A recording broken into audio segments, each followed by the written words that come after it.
Hello, good morning, students. So, we have started our new topic, wave optics.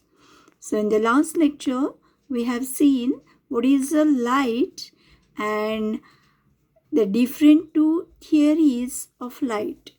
First one, that is Newton's corpuscles theory. So, according to Newton, the light is having a particle nature. And later on, Huygens told that light is a wave. Okay, so both, but actually later on it was discovered that light can also pass through a vacuum. So that's why the light is having dual nature. Sometimes it behaves like a particle, and in some cases it behaves like a wave. So it is still now it is considered that light has dual nature.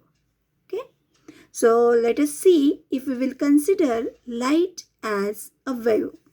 So in this topic we are going to study both light as a wave and light as a particle.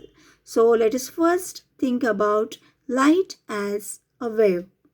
Okay? So light is an electromagnetic wave. So what is electromagnetic wave? So electromagnetic wave means it's a wave having electric and magnetic field perpendicular to each other and also perpendicular to the direction of propagation of wave. So here one diagram is given. You can see the wave is propagating. It's a transverse wave. Electromagnetic wave is a transverse wave. Okay, so you can see here the direction of electric field. This is the direction of electric field and this is the direction of magnetic field. So electric field and magnetic field are perpendicular to each other, and also these two are perpendicular to the direction of propagation of wave. The wave is propagating in this direction. So wave is passing in this direction. When the wave is passing, at that time the electric field is upward and perpendicular to that is magnetic field. Okay, so that is known as electromagnetic wave.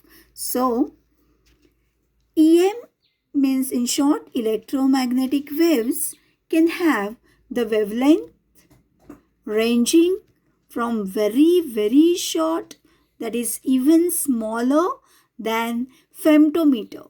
Femtometer means even smaller than 10 raised to minus 15 meter, to a very large, that is even larger than kilometer. Okay, so this is a very large and vast range of wavelength of electromagnetic waves. So depending on this wavelength, these electromagnetic waves are classified into gamma rays, X-rays, ultraviolet rays, visible rays, then infrared rays, microwaves, radio waves. So this you have studied last year. Okay, so these are the different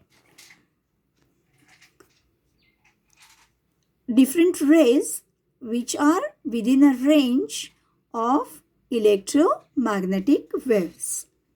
Now the visible range are having their wavelength ranging from 400 to 700 nanometer.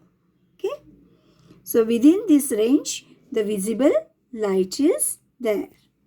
Now, according to wave theory, see, in case of particle theory, what we have studied, the colors are due to the different sizes of the particle. But in case of wave theory, why the colors are having a different colors, or our eyes perceives different colors because of the different wavelength of light. Okay, the red color is having a different wavelength, blue color is having different wavelength, yellow color is having different wavelength. Okay, suppose yellow color is having a particular wavelength, and of that wavelength the light is perceiving our eyes, then it is a yellow color.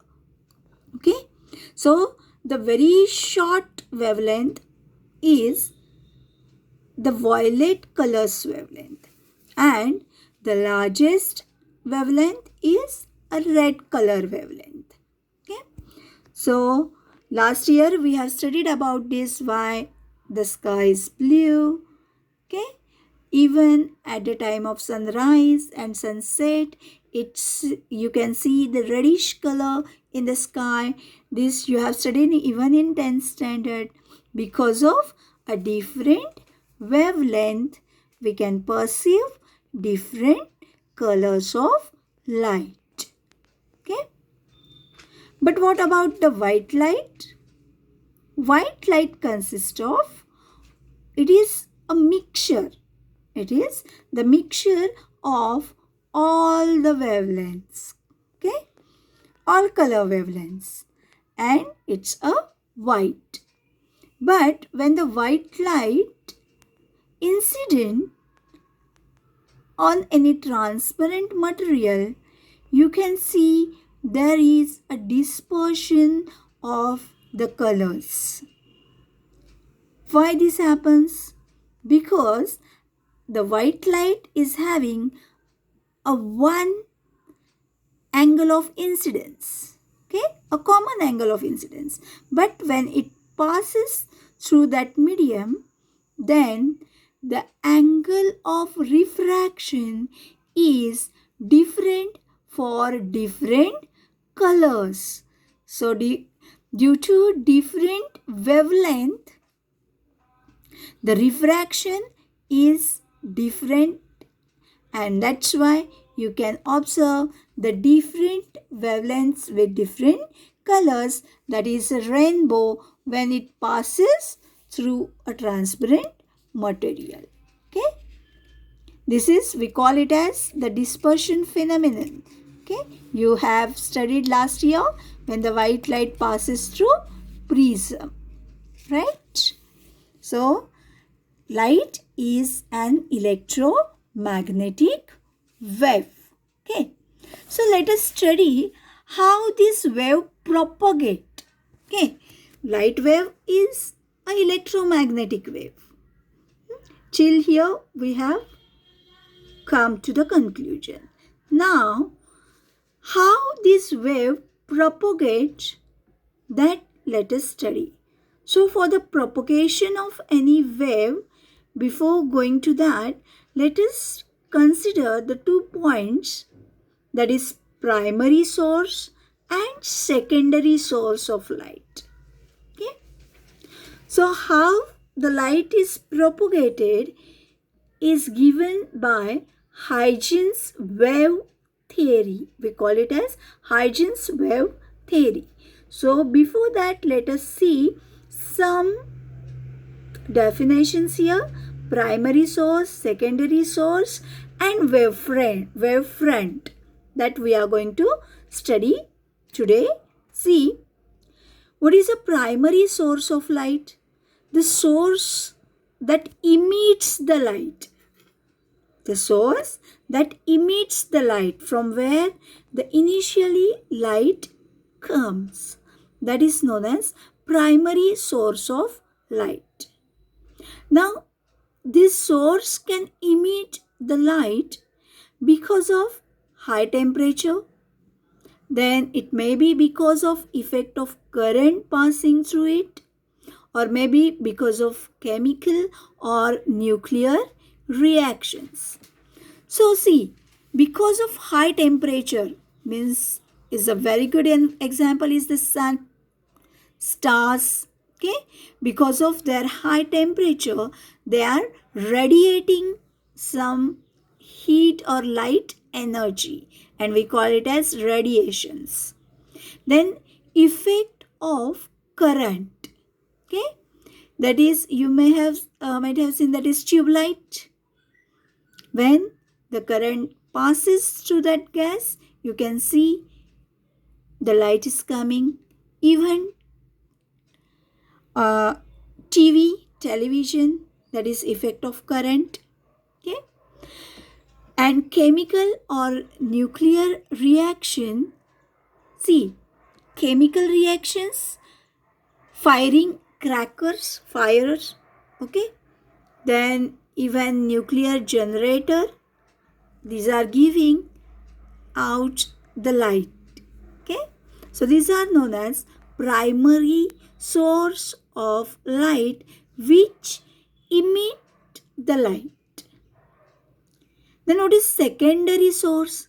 Secondary source of light means which receive the light from some primary source, and they receive the light from the primary source by reflection or by scattering phenomenon. Now you know the moon is receiving the light, it receives the light, the sunlight, it's not directly from the reflected light from the earth's surface. Okay, even planets are receiving the light because of the scattering phenomenon. Even animal, plants, they are getting the light or any energy because of some primary sources. Okay, so that's why they are known as secondary source of light. So primary and secondary are the two sources of light. I think you may get the clear idea about the primary source and secondary source. Okay, these two will help us to understand the propagation of a wave. Okay, so let us go for the further point, that is wave front. So what is a wave front? See, any wave is propagating means actually the wave front is propagating. So we'll consider a simple example here that you have already experienced. See, when we drop a stone in a water, you can see there is a generation of ripples in the water from the center, and the ripples generates from the center and passes outside from the center where the stone touches the water surface. Okay, so this phenomenon you have already experienced, seen lot of time. Okay, so see how these ripples propagate. Okay, so this when the stone touches the water, then the stone pass on the energy to this water at the center. Okay, so here, and due to this center energy, the ripples started creating. Now see, the first where it touches is the source of giving the energy. So we call this as a primary. And due to this, the second ripple start coming. Due to second ripple is responsible for the third ripple. For the fourth ripple, the energy receives from third ripple. Okay, so here the first one is called as primary source, where all others ripples are due to the previous one ripple. So these are secondary. All these are secondary and first one is primary. Okay, so primary source and secondary source. Here you can get the idea. Now let us see how it propagates. So we'll consider the first ripple. If you will see from the center, if you will take this as a center where it touches, where the stone touches, then all these are concentric circles. Okay, around that center point. Now these concentric circles are known as wave front, as the radius of this circle goes on increasing, the wave propagates. Okay, so see, the point A, B are on the same wave or on the same circle. So they are having the same phase. Same phase means having the same position, same velocity and same displacement from the center point. Okay, so we call them as they are in the same phase. In the same way, if we will consider the outward, this concentric circle, so all the points on this concentric circle will have the same phase. Again, all the points on this concentric circle have the same phase. Okay, but see, the phase of first circle and second circle is different. The phase of first circle and the third circle is different. Okay, but the phase difference between the two, remains constant. Okay, phase difference is constant, but the phases are different on this concentric circle. So this concentric circle is nothing but a locus. If you will consider each and every point on this circle, okay, these are the particles of the water, okay, performing oscillation up and down. So if we will consider the envelope of all these particles, we call it as locus. Okay, so locus of all these points having the same phase at an instant, then we call it as wave front. Okay, so what it is known as wave front. What is wave front? Locus of all the points having same phase at a given instant of time is called a wave front. Okay, so today we'll stop here.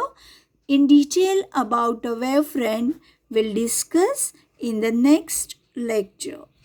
Bye.